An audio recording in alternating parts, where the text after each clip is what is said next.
The Pirates took another series loss to the St. Louis Cardinals, and it's starting to get kind of annoying. We're going to discuss on today's episode of Locked On Pirates.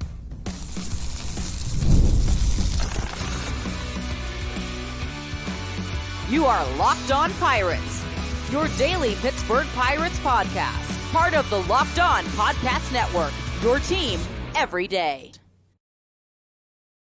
And welcome back, everybody, to the Locked On Pirates podcast here on the Locked On Podcast Network, where it is your team, your Pittsburgh Pirates, every single day. My name is Ethan Smith, your host of the Locked On Pirates podcast, bringing you your news, analysis, opinions, reactions, and everything going on in the world of the Pittsburgh Pirates from a lifelong fan to lifelong fans. As you can see on the bottom of today's episode on YouTube, today's episode is brought to you by Booking.com.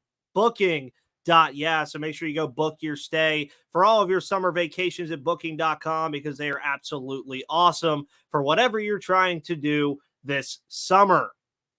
The Pittsburgh Pirates are grimacing a little bit right now. We're going to talk right now on today's show all about Paul Skenes pitching tonight against the New York Mets. We're going to discuss that 4-game set that is going on this weekend as part of Bucko Luau weekend, the implications of another important series. We're also going to talk about Bubba Chandler and Termarr Johnson going to the Futures game and what they've been able to do for the Pittsburgh Pirates system this year and what they could mean for the future. But before we get to that, happy belated July 4th, everyone. I hope you guys all had a phenomenal holiday. It felt like it was a very good day. I was covering the Johnstown Mill Rats game. They broke a record in attendance last night with that. So it seemed like everybody had a very good and fun and safe holiday. I hope you all are recovering a little bit today. And like me in golfing, which I will be doing later today, the Pirates offense has just not been great. And I'm not great at golfing. So that's the two things that I think we can compare here when it comes to this offense.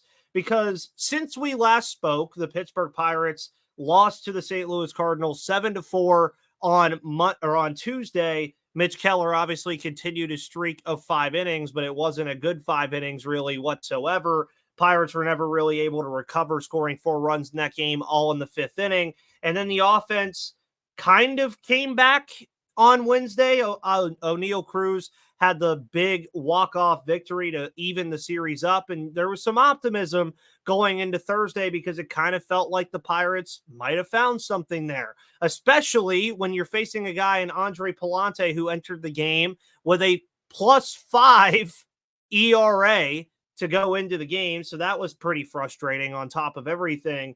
And you shifted from Wednesday to go to Thursday, and this offense for the Pirates just once again just couldn't get it done. Brian Reynolds had the solo shot in the 4th inning. St. Louis had a 1-0 lead before that to make the game even, is what we would eventually get to go to extra innings. The Pirates give up 2 runs in the extra frame, and that was pretty much that. And they lose 3-2 to the St. Louis Cardinals. Truthfully, in a series they had to win. I know that it's tough to sit here and say that there's a must-win series in the month of July. There's still a lot of season left, but for the Pittsburgh Pirates, who now sit at 41-45, it's very frustrating when you lose series like this because you had a chance to gain some headway on a St. Louis Cardinals team, not only in your division, but also in the wild card, which is more of what they're going to be thinking about over the next couple months, I would think, now that they trail the Milwaukee Brewers by 10 games. But just to lose in the fashion that they lost to the St. Louis Cardinals and the way they lost again is just very frustrating. And we know what it is. And I talk about it all the time. Everybody talks about it all the time, but it is the story. This offense has to wake up, period. I mean, it really does. It's an offense right now that overall is just inept. It cannot figure out anything longer than a 2-game period, sometimes even just 9 innings. And it's losing this team games. The Pirates yesterday, I mean, you go back to the game yesterday, and Martin Perez, folks, had a phenomenal outing. 7 1/3 innings pitched, 6 hits, no earned runs. He had the 1 run allowed because he had the error that scored in the 2nd inning. And then 2 strikeouts and 1 walk on the evening or on the afternoon. Kyle Nicholas, very good day from him again. Colin Holderman, very good day from him again. But I will say there was one questionable thought that I had, and I know the bullpen is a little bit strong right now because of everything that's going on, but Dennis Santana in that spot in the 10th was a very interesting choice from manager Derek Shelton. I'll say that. And at the end of the day, I know that can be frustrating to see that decision be made there and see that thing kind of happen the way it did. But at the end of the day, folks, you're not going to win too many baseball games when you're scoring one run in 9 innings. Now, I know they scored one in the extra frame as well, but this offense has to get going. It has to wake up at some point. I know we talk about all the time for the Pirates to go get somebody in trades, to go get some bats to go help this lineup, but they have to help themselves if you even want to think about doing that. And right now, the Pirates offense is not helping themselves. They are not a group that is helping this team. I mean, the Pirates, I think they said yesterday, have had plenty of games. I don't remember the exact number, but plenty of games where their starting pitcher, much like Perez went yesterday, going 6 innings and pretty much having a quality start. Pirates have lost, I believe, 12 of those games now, and those are just games that you cannot lose in 2024. These are games you cannot lose in what people like to mention year 5 of the Ben Cherington experiment. These are games that you just outright cannot lose.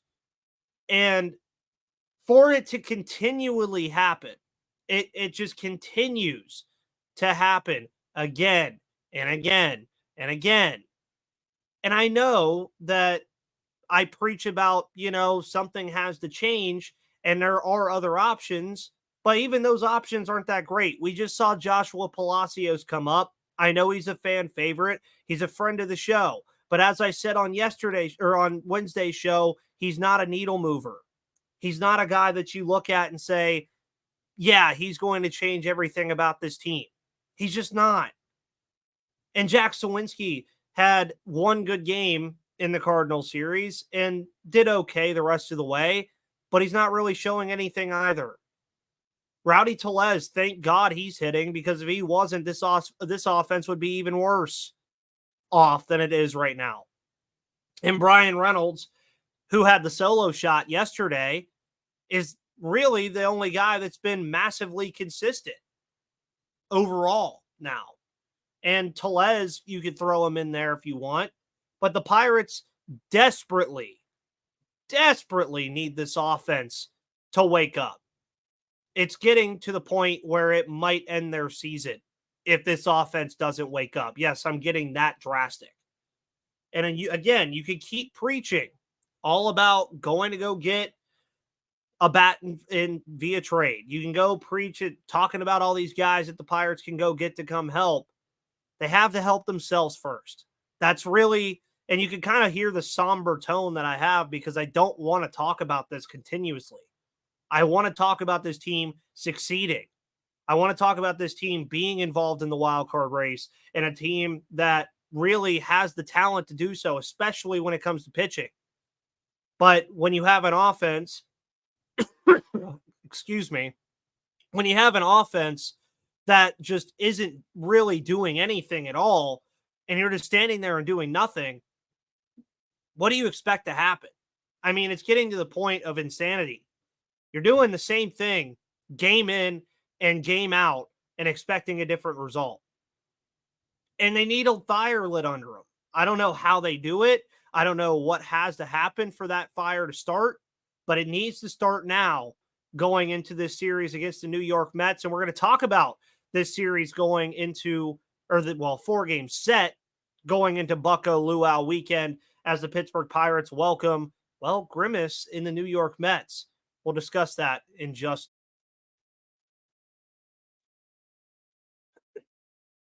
Today's episode of Locked On Pirates is brought to you by Booking.com. Booking.yeah. Make sure you book today on Booking.com on the site or in the Booking.com app, because with summer travel heating up, especially travel for baseball games, it's time to explore those U.S. cities you've always secretly wanted to learn more about. And yes, we're even talking about your rival cities with hotels, bed and breakfast, vacation rentals, resorts, and so much more on Booking.com. You might just find your perfect stay, even in your baseball rival's city. From hotels that look over stadiums to family-friendly resorts, Booking.com has so many choices across the United States for your summer travel this MLB season. The right stay can make you a fan of any U.S. city, even your rivals. Book today on Booking.com, on the website, or in the Booking.com app right now to get the best of your vacation this summer.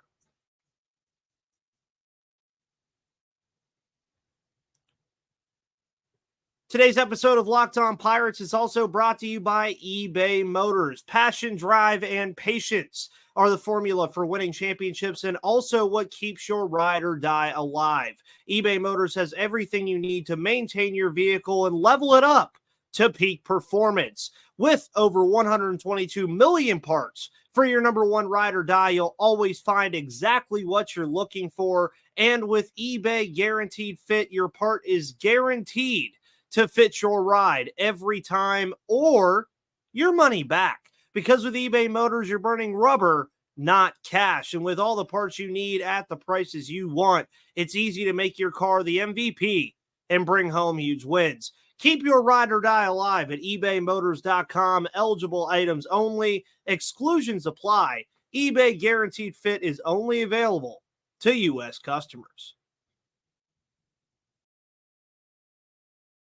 And welcome back, everybody, to the Locked On Pirates podcast here on the Locked On Podcast Network, where it is your team, your Pittsburgh Pirates, every single day here on the Locked On Podcast Network.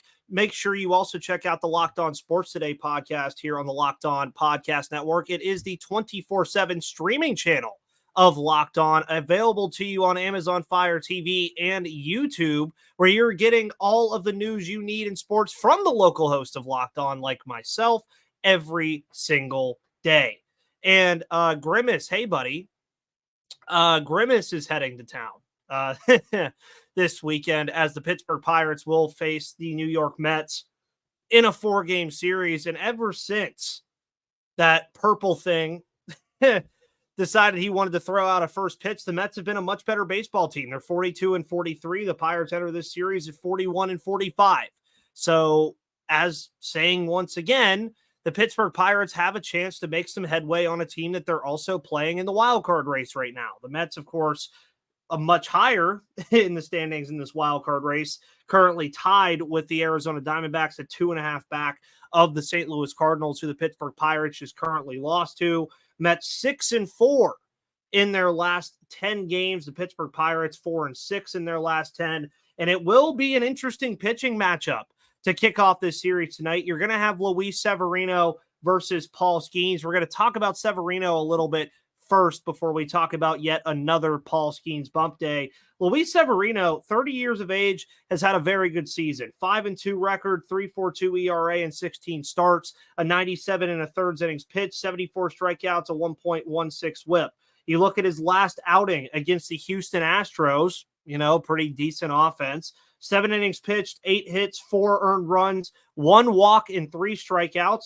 The prior outing before that, though, against the Chicago Cubs, 6 innings pitched, 3 hits, no earned runs, 10 strikeouts. And then the Texas Rangers, another solid offense, the outing prior to that, 6 1/3 innings pitched, 8 hits, 6 earned runs, 1 walk, and 1 strikeout. So over his last 7 games, you're looking at a guy in Severino who has a 3.35 ERA, 30 strikeouts, 9 walks. So one of the big components, especially with the pitchers that the Mets are going to be throwing, because you also have David Peterson, Sean Manaea, and then Christian Scott going later in the series. This is a pitching staff that has been surprisingly good. It's a pitching staff that obviously lost Justin Verlander and Max Scherzer and Jacob deGrom over the course of the last couple years, and a lot of people were wondering what kind of staff it was going to be for the New York Mets. Well, it's been a pretty decent one. I mean, Severino, as mentioned, comes in with a 3.42 ERA, Peterson 3.51, Manaea 3.67, Scott 4.32. So a pretty solid unit for this Mets team. But the Mets will be tasked, of course, with facing off against Paul Skenes, who has been, as we know, an absolute juggernaut in this rotation for the Pittsburgh Pirates, is pretty much probably going to run away with the NL Rookie of the Year award this season. 9 starts so far for Skenes, 2.06 ERA, 52 in the third innings pitched, 70 strikeouts, 1.03 whip, a 1.91 ERA in his last 7 games. And we know that he's only allowed an earned run in his last 3 outings each time. So he's allowed 3 runs combined in his last 3 outings. The last 2, we've seen some interesting things. Yandy Diaz, of course, hitting the leadoff homer against Skenes in Pittsburgh, and then Jared Kelenic hitting a leadoff homer to begin things for the Atlanta Braves in Atlanta this past weekend. So you'd like to see Paul Skenes kind of cut that out of his game, even though I think that's just an enigma that's going on right now. I don't think it's really anything that we really have to worry about, because even when it's happened, he settled in nicely. He had 9 strikeouts in his last outing against the Atlanta Braves, 8 against Tampa in the prior one, and 7 against Cincinnati before that. So this is a Mets lineup that does feature some guys. I mean, you have Brandon Nimmo, Jeff McNeil, who struggled a lot this year, JD Martinez, Pete Alonso, Francisco Lindor. It's going to be a bit of a challenge for Paul Skenes, but I think he will definitely be up to the task. And you want to see Paul Skenes do what he's been doing throughout his entire young career so far, is use the pitches that are working for you. He's done that so well through his first 9 starts. If the fastball is getting beat around, he goes to the splinker. If the splinker is getting beat around, he goes to the slider more often than not. And you see him kind of learn these things throughout the game.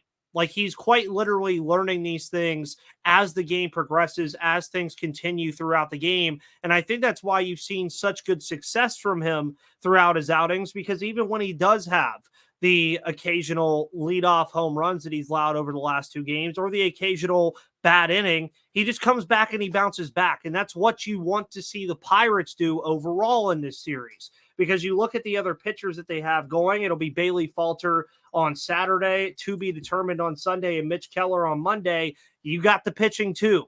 And that's why I'm mentioning that getting runs early and often for this Pirates team is going to be absolutely huge. They have to get runs early. They have to get a lead early so that their starters can settle in like they've settled in all year and make it comfortable. You have to attack this Mets pitching staff early and often. And this is another series, again, that I hate to bring up the word must win, but at this point, especially with the result of the Cardinals series now being a series loss, you kind of have to look at it that way, as saying, yeah, this is pretty much a must-win series at this point. And albeit it's 4 games, at worst, you have to split. At worst at this point. If the Pirates lose this series, folks, it's going to have implications that you're not going to like, because then you welcome the Milwaukee Brewers, or you head to Milwaukee rather, and then you have the Chicago White Sox before the All-Star break. But the result of these next 4 games could really change how the Pirates even think they're going to operate as far as the trade deadline is concerned, as far as things are concerned overall throughout the rest of the season. This is a set of games, the next 4, that the Pirates really and truthfully have the cards to do it. I mean, they can beat the Mets. The Mets are a beatable team, just like the Cardinals. But the offense has to show up. I keep hammering that. The offense has got to show up. It is a unit that has been dreadful. It is a unit that is losing games for this team. They have to show up in this series. That's the keys to victory. Now, is it going to happen? I can't really tell you, because sometimes this offense looks like it's finally figuring it out, and then other times, most of the time, it's just what it's been, where they're going to score about 2 or 3 runs a game. And they're just not going to win 3 out of 4 scoring 3 runs a game against this Mets team. It's not going to happen. And the Mets, again, are a team that's ahead of the Pirates right now in the wild card. They need to know that. They have to know that. And at this point, it's up to the guys that are here. I said that before the Cardinals series. It is up to the guys that are here right now. That is just plain and simple.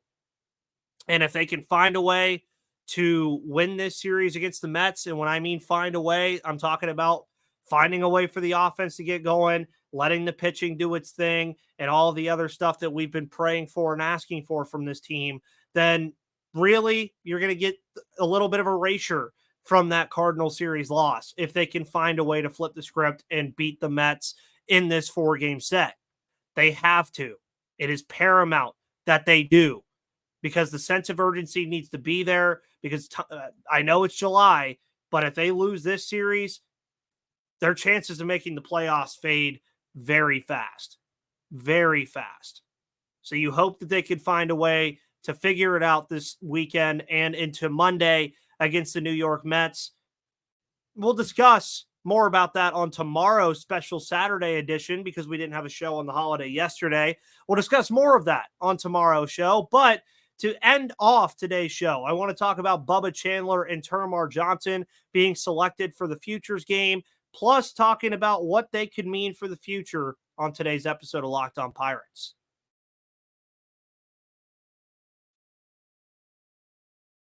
Today's episode of Locked On Pirates is brought to you by Tax Network USA.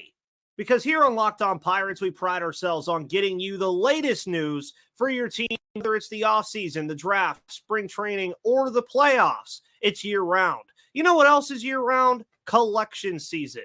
Just because tax season is over doesn't mean the IRS will stop coming after you for unfiled taxes. The IRS can garner your wages, levy your bank accounts, and even seize your property. So don't let the IRS target you. Let the licensed professionals and tax experts at Tax Network USA go to bat for you. With over 14 years of experience and an A+ rating by the Better Business Bureau, Tax Network USA has saved their clients over $1 billion in tax debt.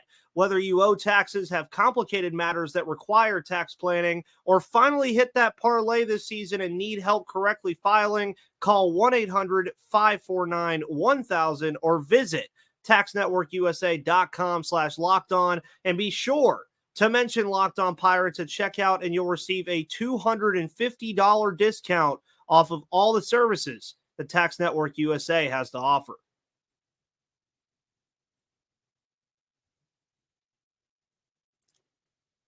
Today's episode is also brought to you by Ibata. Download the free Ibata app to start earning cash back, because sandals, sunscreen, snacks for the kids, what do these things have in common? Well, you're probably buying a ton of them again this summer. But don't stress about the cost, because you can use Ibata and get cash back on all your purchases when you stock up on all of your summer essentials. Ibata is a free app that lets you earn cash back every time you shop. Earn on hundreds of items from groceries to beauty supplies, even toys, so you can make sure you're beating inflation no matter what you're purchasing. The average Ibata user earns $256 per year. That could cover the cost of an entire shopping trip, that flight you've been eyeing, or the fancy dinner you've been craving. You can save on over 2,400 brands and shop at over 1,000 realtors, including your favorite grocery stores, Lowe's, Macy's, Sephora, Best Buy, and more. Right now, Ibata is offering our listeners $5 just for trying Ibata by using the code LOCKEDONMLB when you register. Just go to the App Store or Google Play Store and download the free Ibata app to start earning cash back, and use code LOCKEDONMLB. That's IBOTTA in the Google Play or App Store, and use code LOCKEDONMLB to start earning cash back today.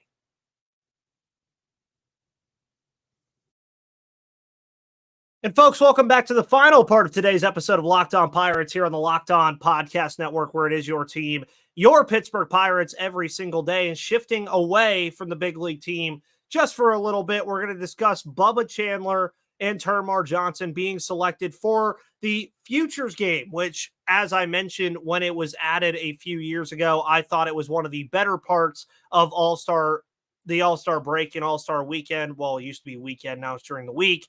But I thought it was one of the better additions that Major League Baseball made for the Midsummer Classic, because it gets eyes on a lot of these young guys, a part of systems that people might not know. The casual fan or the guy that goes to, or the guy or lady that goes to the games that doesn't really pay attention too much to the minor leagues might not even know really who Bubba Chandler or Termarr Johnson is. And I think that this can open their eyes to it a little bit. That's why I love the idea of this game. And Termarr Johnson and Bubba Chandler, of course, were phenomenal additions to this. They are awesome. They're going to really, I think, shine in this game in a few weeks. And Bubba Chandler is a kid that's shining right now, folks. Bubba Chandler right now, by the way, if you didn't know, his name is Ruben Chandler, but he goes by Bubba Chandler. We all know his story. He was going to go to the University of Clemson to go play football for Dabo Swinney, eventually signs to play baseball with the Pittsburgh Pirates, was a two-way switch hitter in high school, has since given up on hitting and is just going to pitching. And boy, did he make the right decision. So far in 2024, folks, you look at Bubba Chandler, 75 strikeouts in 61 innings, the whip at a 104 and 15 outings. Across his career so far, 54 starts and 263 strikeouts in 214 innings. Folks, this kid just has it. He really does. I mean, he's dominated in Altoona so far. He's done very good at that level. I don't expect him to be at that level all that much because he did pitch in Altoona on Wednesday night, and he set a personal best in strikeouts in each of his last two starts. So he struck out 10 in the start before that. He struck out 11 in the past start, and also had a career high in innings in his last start, going into the 8th inning, carrying a shutout for the Altoona Curve. Bubba Chandler is going to be fun for this team in about a year or two. He's going to be a part of this rotation. He has very good stuff. I would even compare it to even better. I would compare it to the middle of Paul Skenes and Jared Jones as far as what his stuff can be. And if he amounts to it, folks, Pirates are going to have another stud starting pitcher. And Bubba Chandler is going to be just that. And great nod to him for making this game. And then, of course, my favorite prospect, Termarr Johnson, having an interesting season as well. Another Georgia product, much like Bubba Chandler. Having a solid year, though. 262 at-bats, 237 average, 8 home runs, 34 RBIs, 14 stolen bases, 770 OPS. In his career, 813 OPS and 674 at-bats and 239 average, almost at the 100 RBI mark. Still at Greensboro. We would like to see him go up to Altoona at some point. He has had some struggles this year, but he has had overall a pretty good season, especially for a kid that just now left being a teenager. He was a 19-year-old heading into this year. He just turned 20. So still growing into himself a little bit. And you do really like to see that as well. I mean, you look at what's going to happen on July 13th with these guys. Obviously, you don't ever really know how much they're actually going to really get to play, but you hope that they get to showcase their stuff very well. And these are two guys that moving forward are pillars of this team. They're the top two prospects in the organization. And Termarr Johnson may be even more important down the line just with how things are going positionally wise for this Pittsburgh Pirates team as far as prospects are concerned. Bubba Chandler is going to be equally as important as well, though. I mean, you look at a kid that has amazing stuff, is going to be a solid starting pitcher in this league, and no doubt is going to be a great piece in this rotation at some point. Termarr Johnson, he's going to be a phenomenal middle infielder at some point. Not really defensively, but he's going to bring the stick. Kid has the hit tools that scouts drool over. They love the hit tools that they've seen from Termarr Johnson, as do I. And these two guys, be on the lookout because they'll be ready soon. Guys, thank you so much for tuning in to the Locked On Pirates podcast today here on the Locked On Podcast Network, where it is your team, your Pittsburgh Pirates, every single day. My name is Ethan Smith. Follow me on Twitter at MVP_Ethan or at Locked On Pirates for all of your news, analysis, opinions, and reactions to everything going on in the world of the Pittsburgh Pirates. You can find this show on YouTube, Spotify, or all of your audio platforms because it is free and available to you every single day. Have a wonderful rest of your weekend, folks. We'll see you tomorrow for a special Saturday edition of Locked On Pirates before I go to the game. So if you're going to the game tomorrow, come see me. But until then, folks, see you on the flip side.